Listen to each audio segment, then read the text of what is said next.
চট্টগ্রাম থেকে যোগ দিচ্ছেন সহকর্মী আহসান রিটন।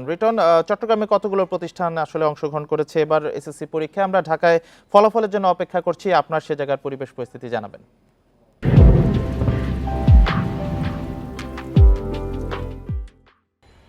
দেখুন, চট্টগ্রামে এবার আসলে 219টি কেন্দ্রে 1,45,590 জন শিক্ষার্থী এসএসসি পরীক্ষা অংশ নিয়েছিল এবং আজকে দীর্ঘদিন পর সেই পরীক্ষার যে ফলাফল সেটি 12টা 40-এর দিকে শিক্ষা বোর্ড থেকে ঘোষণা করা হবে বলে আমাদেরকে জানানো হয়েছে। আমরা এই মুহূর্তে আছি চট্টগ্রামের ডাক্তার খাস্তগীর বালিকা উচ্চ বিদ্যালয়ে। আমরা আসলে যেই প্রত্যাশা নিয়ে এসেছিলাম যে আমরা অনেক শিক্ষার্থীকে একসঙ্গে দেখব, তারা হই হুল্লোড় করছেন, ফলাফলের জন্য অপেক্ষা করছেন, এমন একটি আকাঙ্ক্ষা নিয়ে আমরা এখানে এসেছিলাম এবং আমরা একাধিক স্কুলে পর্যন্ত ঘুরেছি। আমরা দেখেছি সবখানে আসলে এক ধরনের নিষ্প্রাণ অবস্থা, অর্থাৎ যেহেতু এখন ফলাফলটি অনেকাংশে অনলাইনে পাওয়া যাবে এবং ফলাফল দিতেও বেশ কিছু সময় বাকি আছে, সঙ্গত কারণে শিক্ষার্থীদের উপস্থিতি এখনো পর্যন্ত ঠিক উল্লেখযোগ্য হারে আমরা দেখতে পাচ্ছি না।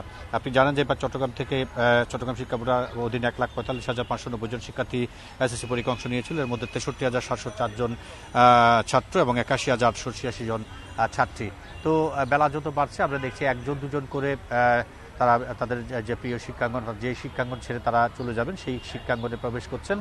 তবে সেটির সংখ্যা একেবারে কম, ফলে আমরা এখনও পর্যন্ত আসলে হই হুল্লোড়ের যে চিত্র আমরা অন্যান্য সময় যেটি দেখেছিলাম যে তারা তাদের যে ডাকডোল দিয়ে অপেক্ষা করে, সেরকম পরিস্থিতি এখনও পর্যন্ত তৈরি হয়নি।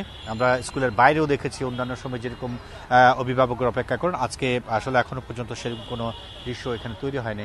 আমরা কয়েকজন গণমাধ্যম কর্মী এখানে আছি এবং এই যে এই শিক্ষা প্রতিষ্ঠান, এখানে নিয়মিত যে ক্লাস সেগুলি আসলে এখন পর্যন্ত চলছে এবং হাতে গোনা দু একজন শিক্ষার্থীকে আমরা দেখছি। তো সব কিছু মিলিয়ে আমরা আসলে অপেক্ষা করছি যে কবে নাগাদ আসলে আনুষ্ঠানিকভাবে ফলাফলটি ঘোষণা করা হয় এবং তারপর আমরা এই শিক্ষা প্রতিষ্ঠানগুলোতে চিরায়ত যে দৃশ্য, অর্থাৎ শিক্ষার্থী যারা পরীক্ষায় উত্তীর্ণ হবে তাদের যে আনন্দ উল্লাস সেটি হয়তো আমরা দেখাতে পারবো। তো আপাতত প্রতিটি স্কুলের সামনে আমরা একজন দুজন করে ক্যাম্পাসে ঢুকতে দেখছি এবং শিক্ষা প্রতিষ্ঠানের পক্ষ থেকে বলা হয়েছে শিক্ষার্থীরা যারা আজকে উত্তীর্ণ হবে তাদেরকে বরণ করার জন্য সব ধরনের প্রস্তুতি আছে এবং এখন পর্যন্ত বিভিন্ন জায়গা থেকে শিক্ষার্থীরা তাদের সঙ্গে যোগাযোগ করছেন তাদের কাঙ্ক্ষিত ফলাফলটি জানার জন্য। যেহেতু এখনো পর্যন্ত আনুষ্ঠানিকভাবে এটি জানানো হয়নি, ফলে তারাও কিছু বলতে পারছেন। আমরা অপেক্ষা আছি 12টার কিছু সময় পর চট্টগ্রাম শিক্ষা বোর্ডের পক্ষ থেকে আনুষ্ঠানিকভাবে বিষয়টি জানানো হবে।